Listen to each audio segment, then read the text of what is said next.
कोमल कुमार है। मेरे साथी का नाम पुष्पा यादव है। मैं शासकीय उच्चतर माध्यमिक विद्यालय सिरगांव, जिला आगर मालवा, मध्य प्रदेश से हूँ। मेरे आसपास के गांव में बाढ़ आने की समस्या अधिकतम होती है, तो मुझे इस समस्या का समाधान सूझा तो मैंने एक मॉडल बनाया जिसका नाम पानी में नहीं डूबता है वो घर।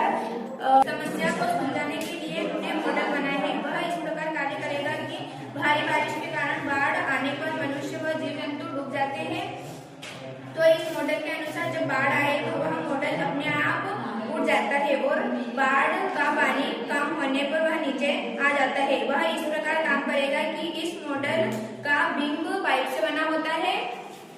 फिर जब बाढ़ आएगी तो इस पाइप के कारण वह ऊपर चला जाता है और बाढ़ का पानी सूखेगा तो फिर नीचे आ जाएगा, जिससे व्यक्ति को बाढ़ का खतरा नहीं होगा, जिससे यह समस्या सुलझ जाएगी।